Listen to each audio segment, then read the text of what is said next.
So hello, this is Michael Wilmot. I'm conducting an interview today with Carlie, an extraordinary woman I met at a life coaching event in San Diego a couple of weeks ago. And Carlie has expressed a passion for the embracing of the image of queen in her life. I wanted to talk with her on that because I'm working with some guys about kings. And so let me give you some background. I'm leading a Christian ministry called the King's Table, and it's a gathering of men that I've determined that are men of good character, good ethics, have built their life, have overcome adversity, have raised their family. These are good guys. These are guys that I look up to, and I brought them together because I was struggling with understanding why men have abandoned the highest mantle for themselves, which is the image of a king. And when I first started exploring this with people, I started out by just asking people, how do you respond to these two statements on an emotional level? So the first statement is, you should treat a woman like a queen.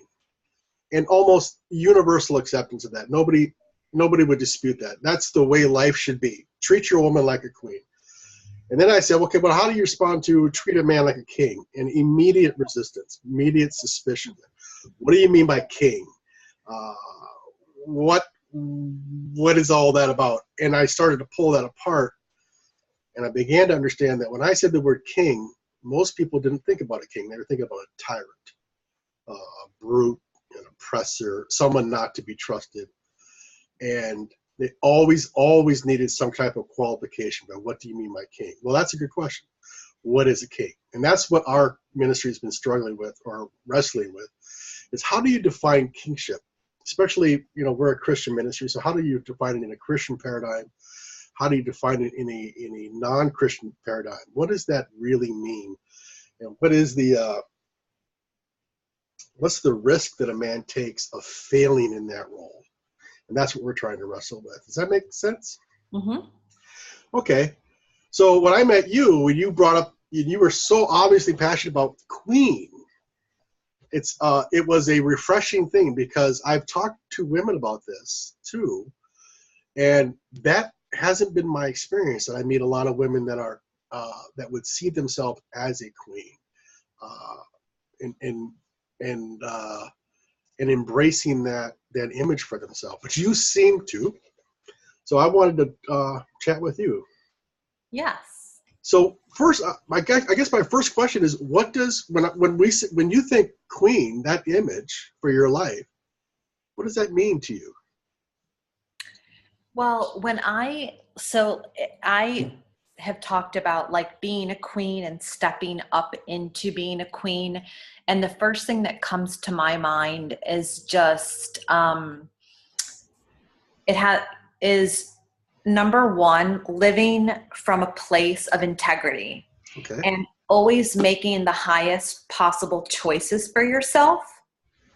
And I think some of those things have to do with external surface things, like, taking really good care of yourself physically and, making sure you're eating well and exercising and getting adequate sleep and not, overcommitting yourself. And then I also think that being a queen has to do with internal things. And are you making the highest possible choices for yourself emotionally? And that when you are doing that, your headspace and where you are, you're happy, you're light, you're operating from a place of goodness, you're confident, you're light, and you're glowing because you feel really good within yourself, by yourself. And to me, those are the main things that I identify with being a queen.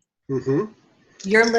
You are living your life for you and putting yourself first. That's very interesting. In your image of queen, the queen can stand alone if she has to. Absolutely. That's awesome. And I actually think it's a prerequisite. The queen, in my experience, until she is at a really good place by herself, within herself, then and only then is she able to, is she able to give herself to others, whether it be romantically or in service or in any other way. Very cool. Has this always been an image for you? Have you always seen yourself in this way? No. So No, how did you come into that? Well, over the last couple years of my life, I have gone through several different transformations. The first being losing 125 pounds. Then it kind of morphed into eating healthy and exercising.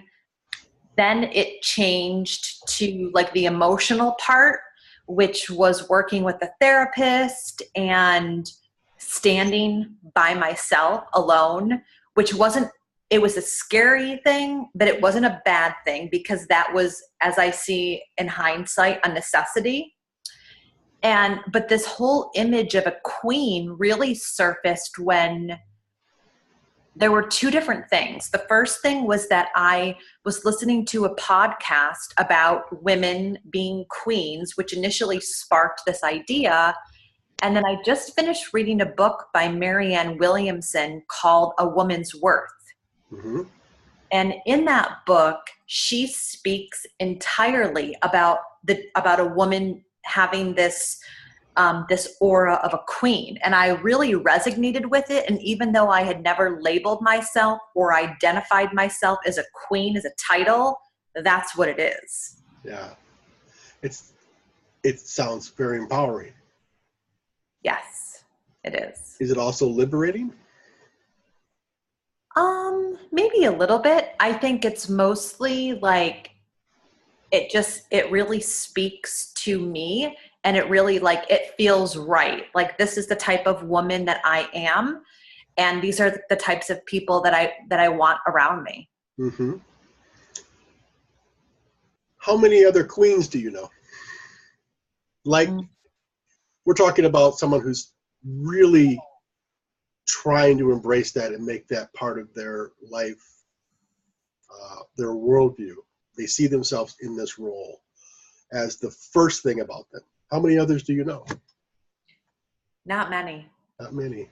Not many. I think that the idea, if you were to present these to someone, it sounds great, but I think there's a huge disconnect between thinking this and logically knowing this versus actually living and practicing this. So I know friends that if I were to say, do you agree with the definition of a queen? They would absolutely agree. But are they aware of it and consciously making those choices day to day consistently? Probably not. No.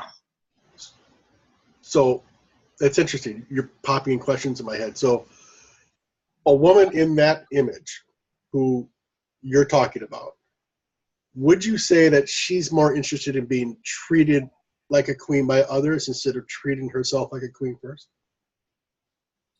I think first and foremost, it's treating yourself impeccably. Yeah. Like a queen, if we want to say that. Yeah. And then with that along with that, then it comes from others. I think if you're looking on the outside for people to treat you a certain way, but you're not treating yourself that way, we're talking about two different things. Okay. So one of the things my men's group is struggling, or not, I keep using this word struggling, but it is a struggle. But we're wrestling with the idea of what is the risk that a man brings into the world for failing in the role as a king. So you look at a man who gets taken out early. He abandons his family. He gets taken out by drugs or addictions of some type or whatever. The damage that he can leave behind. You look at the wife and the kids and all that. You look in their eyes and you see the eye of the refugee. Mm-hmm. That's a risk. If I'm going to go into that role, I should know that going in, that if I allow myself to get taken out or if I'm not a good king and leave, I can leave a lot of tragedy behind. And that's something you really have to consider if you want to consider yourself even possibly go into this role, that there's great risk involved. What's the risk for the queen failing? I have a comment on that. I believe that like when you view yourself very highly as a king or a queen, that your intentions pretty much all the time, they are always good. Yeah. So even if you fail, but you have good intentions, that's not really a failure. That's just steering you into a different direction. Okay. I don't think that you can be a queen or a king and not have good intentions, because those you wouldn't be in alignment with that. Right. But so what are some things that would be a risk as a queen to fail? Yeah. Let's say something takes you off that throne prematurely, right? What's the impact in the world? What could happen? Well, I think it would depend on the situation. And I think that like, for us to maintain this state, Yeah. we're going to be there most of the time because this is ingrained. It becomes ingrained in you. It becomes who you are. Yeah. Are you going to make mistakes? Yep, you're human. You will. Are they going to be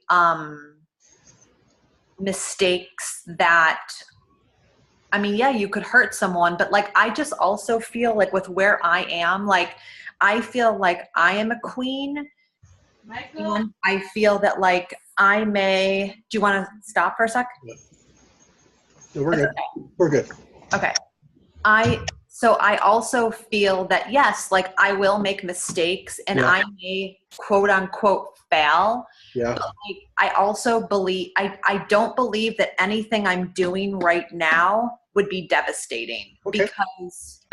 Because I also think that when you're operating in this level, you're not living your life based in fears. Those fears are absolutely come in and surface. Yeah. They are real, and then you let them go, and they're gonna come and go. You're aware of them and you know how to deal with them. But I just feel like for me personally, my intentions all of the time with everything that I do in life are good. I have my ego and myself in pretty good check. And I feel that when you really are operating at this very high level, I don't really think devastation is something that I personally worry about, because I just don't like. Sure. I know I'm pretty confident that it just wouldn't happen. Okay, cool. So my next question is, you're a queen. What are you looking for in a king? I'll tell you, the first thing that comes to mind when I think about what I want with my next partner, king, is someone with a really good and big heart. That's the first thing. Someone who has a big heart, someone who is honest and lives their life always with very high integrity. Mm-hmm. Someone who steps up and shows up for themselves and also for me. And by that, I mean, their actions align with their words. If they say they're going to do something, they do it. Someone who is reliable, someone who is loyal, someone who is awake and living a very conscious life.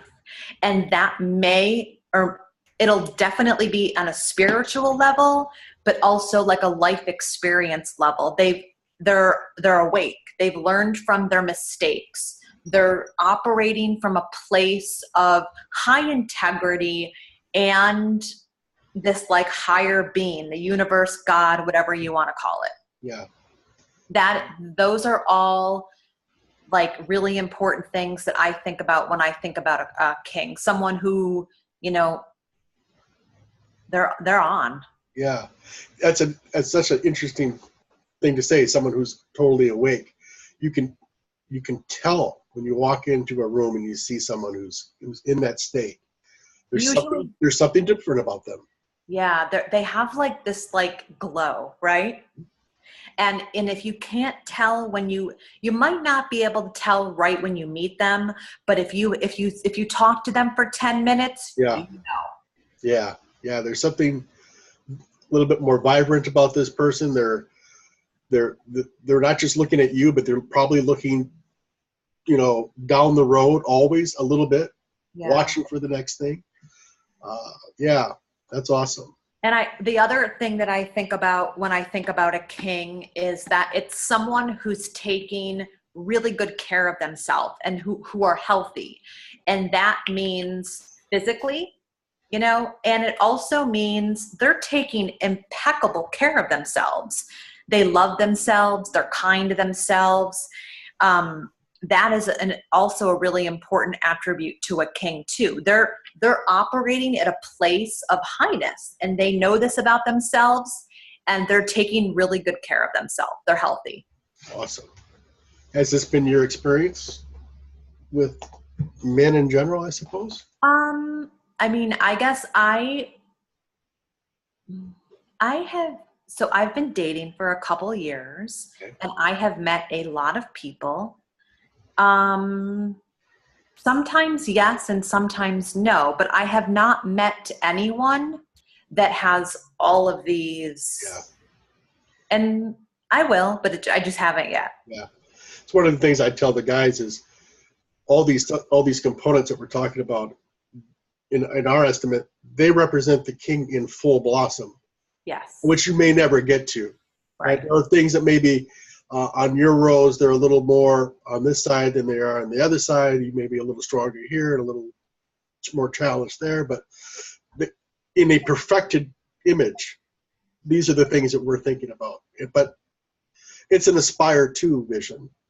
It's not a failure to not have everything in place, locked. I think it's important to have that message because it is such a big role, king and queen, that if you set the bar that's unattainable, yeah, it just causes nothing but frustration and a constant sense of I'm not measuring up. Yeah. Yeah, that's awesome. Okay, let's see. What was my next question here? So, in your mind, just based on your criteria, what could a man do that, in your opinion, would disqualify him for the role?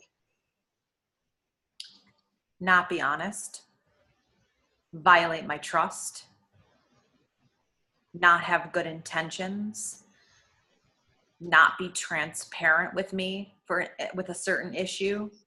Mm-hmm. I mean, obviously, like if they lie or cheat or steal, if they don't have good morals and values, if they have intentions other than really wanting to get to know me inside and out, and, are we on the same page with life as far as like, long term? Like I am looking for a partner for a very, very, very long time. Not everybody is. Yeah. So are we headed in the same direction? Are we on the same page with life? Mm-hmm. For me personally, like if someone is into drugs or drinking a lot, those are like right off the bat disqualifying things for me. And the other thing for me personally is like, I even hesitate to say this, but like if someone's a recovered addict, I personally don't want to be with someone like that because I don't. Yeah. Unless it's been like 15 or 20 years they've been sober, but otherwise We've built up a history of trust in that area. Yeah, I just think that, nothing good comes from drugs or alcohol. I don't engage in that kind of a lifestyle. I don't want someone in that lifestyle or that heavily was. Like, that's just not me. Okay. Totally fair. Yeah. So a lot of men can be threatened by the presence of a strong woman, right? Mm-hmm. How does a strong woman, how do I answer this? Tell me what a strong woman brings to a strong man. Well, I think it's a partnership. I think that, like, what do we bring to each other? Because whatever I'm bringing to the table, they are most likely going to bring that to my table too. So what are some things? Well, we're both going to add a lot of value to each other's life, right? I like the dynamics, like even with my close friends. First and foremost, we're gonna have fun together, and we're gonna laugh together. We're going to have similar interests that bring us together, and then we're also gonna have things that, like, where we in a very healthy way, we push each other to be better versions of ourselves. Sure. Okay. We challenge each other. We hold each other accountable for things. We don't shy away and not want to talk about things when the tough gets going. We have open communication so that we're able to discuss and talk through issues that come up. What else are we going to bring to each other? A lot of love and a lot of happiness and a lot of joy. And I'm sure some surprises along the way too. Yeah. But it's going to be the type of relationship where, like, yes, you're really good friends and you have that. And the connection is so strong and on such a deep level that you just, like, there's, like, you just know. And it's kind of like, I also, like, have just started, like, thinking about for specific reasons, and some of those are to heal. When you are in a deep partnership with a king and a queen, and also like a soulmate, if you will, which I believe is in the king and queen role, you're helping each other subconsciously and consciously to heal. Yeah. There's a lot of brokenness. Yeah. We all come into, we come out of childhood and we go into adolescence, and there's so much brokenness that comes in there. Yeah. Some of it happens so young that you really don't even know how badly you could be broken. Mm-hmm. That itself, finding out where your brokenness is itself a treasure hunt, right? Yeah. And so finding someone who can accept you in your brokenness and be, I'm invested. Yes. In the healing process for you. Yeah. And someone who's, like, reliable and accountable and who really has your back. You guys have each other's back. There's the support is, like, it's always overflowing and it's always there. So you've been dating. You're an adult. Mm-hmm. You've seen men in different roles and different parts of their life, and if you could pull out a couple of kind of universal themes that you see men in our generation, this generation, what do you think they primarily struggle with? I think a lot of men have a false belief that women are mostly looking for the financial piece of a guy. And while some women may absolutely be out there for financial security, I don't believe that that's the majority. And I think that a lot of guys, they assume that they need to be at a certain financial level before they whatever. Yeah. And I don't, that's been an obstacle sometimes for people, or that they need to have everything, all their ducks in a row before they meet, like, the woman of their dreams. Sure. And yes, some things have to absolutely be, you have to be at a good place majority wise for yourself and your life. But, you know, just kind of like having a baby, like you're not, the circumstances are never going to be perfect. And so I think that's like a false belief that men have, that they need to be making X amount of money, or they need to be having this kind of a car or this kind of a house. People who really want to get to know you for you, those things, they carry a little bit of weight, but not as much weight as I think a lot of men think. Okay, excellent. I'm a guy. What is it you think most guys misunderstand about women?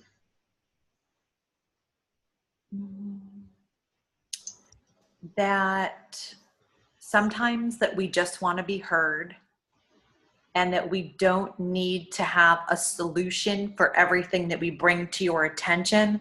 Sometimes we just want you to sit and listen to us and hold us and just say, you know what, I'm here for you and everything's going to be okay and we'll get through this together. That, and, you know, like for me, I think a lot of guys think that like they have to be like Mr. Macho, and they can't show any emotion, and they have to be, you know, Mr. Guy's guy. They don't. Like for me, when I meet, like the one guy that I actually loved deeply, he was sensitive and he cried once in a while. And I didn't view that as a weakness. I loved that about him. Like I completely softened into him, but he opened up to me, and we evoked a lot of emotion from each other. And to me, that was so like awesome. So like I like, women want to see like some emotion, and they want that. You don't have to put up a front. You can let your armor down for us. That's very, very challenging for a guy. I know. So even though like the king is strong and reliable and confident, it's also important that the shield comes down sometimes. The barriers come down, the armor comes down, and you show us who you are, really who you are. Why is that so important? It connects you on like such a deep level, and you really relate like crazy. One of the components that we've added to our image of kingship recently is the idea of legacy. The idea that what you leave behind is incredibly important to the testament of the life that you live. Mm-hmm. And we're just starting to tease this out. There's so many ways to go with this. What does legacy mean, and how do you live a life that lives up to the expectation that you're setting for yourself, and all these things. But imagine for me a man at the end of his life who's lived the life of a king. He's a good man. You know, he's raised his wife. He's had his wife, and he's had his kids. Maybe he's had his business or whatever. But he's in the twilight season of his life now, and he's looking back down that road, right? If you were standing next to him, either as his queen or his friend, what would you hope he sees down that road behind him? I mean, just that he had like a really happy, fulfilling, loving life. I think that, and I just heard this like off of one, I love Oprah, as you and I discussed before, and she was talking about her legacy. And she said that, you know, she wanted to leave these schools behind and blah, blah, blah, blah. And one of her friends told her, which I was like, oh yeah, that's right. Your legacy is every single life you've touched. And that's what you leave with each person. That's your legacy. So you may hope or decide that you want A, B, C, and D to be your legacy. But really, you know, I believe also that your legacy is every life, every heart, every soul that you've touched, and you've left your imprint there. Yeah. That's very important. Yeah. the things that we leave behind, the lessons we taught, the people we've influenced, so much more important than the house or the car or the banks or whatever. I don't really believe that's legacy at all. Mm-hmm. I don't think that, in my opinion, legacy has to do with those material things at all. It's like, again, that's really surface. And your legacy is like every person that you've touched. Mm-hmm. Absolutely. So a man meets a woman like yourself, embracing the image of a queen, strong, independent, stands on her own. They come together. They form this partnership. How does the king make her even bigger? How does he empower her even more? That's a good question. Always holding her accountable, being strong and being there for her, allowing her to be vulnerable.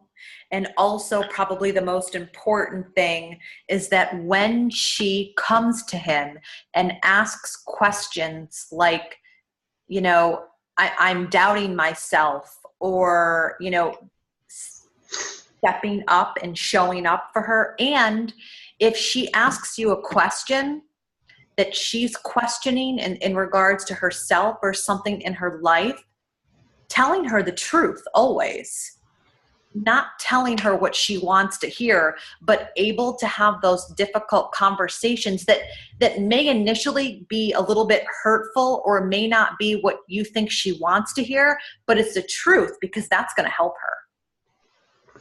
So doing that and always like having her back, even when, having her back and being within that truth. So like if she has this idea that she wants to do and you don't think it's a good idea, having that discussion with her, talking about it, not just agreeing with her all the time. Someone who, is like real with her and truthful. Mm. And also again, like if you want to, how do you empower her? By empowering yourself, by being the best version of yourself that you can be, because that's how you really empower people. You show people what an awesome level you're operating at. You watch people start to try and do that. That happens within your family and your friends and any group. People love that. And that is how you really empower everyone. Yeah.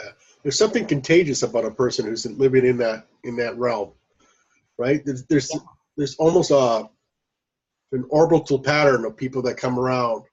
Yeah. Some out of just curiosity, but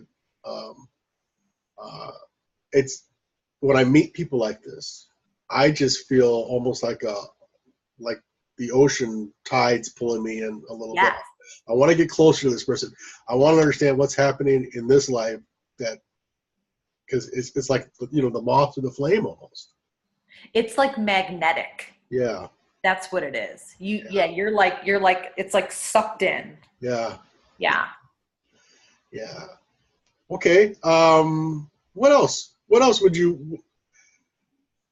you offer us? I'm going to take this back to my guys, and I'm going to, we're going to watch you and talk and listen to this. Give us some closing thoughts. Give us some encouragement. We're just guys. We're trying really hard. That's nice to hear. I think that in any relationship that you enter, when you're first getting to know someone, so like romantic, friendship, business, whatever, you need to be yourself. You need to fully be yourself. Don't hide behind anything. Be who you are. Set clear expectations. And I believe, like, I don't know, like have fun. And when you get to know someone, like, pretty relatively off the bat, just even on a friendship level, if you guys are like on the same page or not.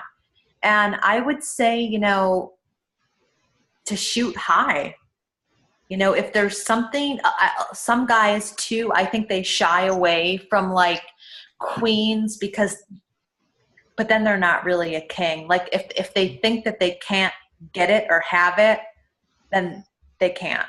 Mm. So that's where I go back to saying, like, when you're at a really good place by yourself, within yourself, and that is all encompassing you. Yeah. That's when, like, you're going to attract that person. So keep working on yourself. Mm-hmm. And when you are in that space, it'll come. Don't doubt it. Don't sell yourself short. That's really, really good advice, because a lot of guys, not just guys, a lot of people are very willing to settle. You know, one of the quotes that I keep in the back of my head always is that goodness is the enemy to greatness. Yes. And I just would say too, like, I've been at a place in my life where it's like, it's been mediocre, and there is nothing compared from mediocrity to grandness. It's uncomparable. So if you have to wait a little bit longer, or if you have to go through other experiences to get to where you want to go, you are going to know. There's going to be no doubt or no uncertainty. You're going to meet this person and you're going to know. And the better, healthier you are as a person, that will just set you up to succeed in every facet of your life. Hmm. So, you know, I think that a lot of people tend to get caught up in, like, I need to do this to meet someone. I need to do this to get a better job. But we're talking about relationships here. Yeah. So I'll put it back into perspective. I need to lose 20 pounds before I meet her. Mm-hmm. I need to get a better job. Whatever those what ifs are, just that it's like you just need to be really solid with who you are and authentic to you, and then everything else falls into place. So work on yourself and trust that the universe gives you what you're ready for. That's what, yes, that it is actually, that's a great word. Trust that it's coming, know that it's coming, and just be excited and eager for it to come. That's awesome. And keep doing everything to fill yourself up in the interim. Awesome. Well, Carlie, thank you very, very much for agreeing for this interview. You are my very first interview ever. Cool. So this is kind of a new experience for me too, but I feel incredibly blessed. I've spent the last few minutes with you and just going through this, and I'm really eager to see how this recording comes out and share it with our guys. And so thank you. This is a gift. You're welcome. Thank you, because this is another good gift for me too, because every time I think this and affirm this, it's like, again, I'm just telling the universe and telling God, this is what I want. And then, you know, at some point down the road, I'll be able to show you him. Yes. Awesome. Yeah. Okay. Well, thank you very much. And I wish you a very, very, very happy Thanksgiving. Thank you. Can we talk about the other stuff? Yep. Okay. Do you want to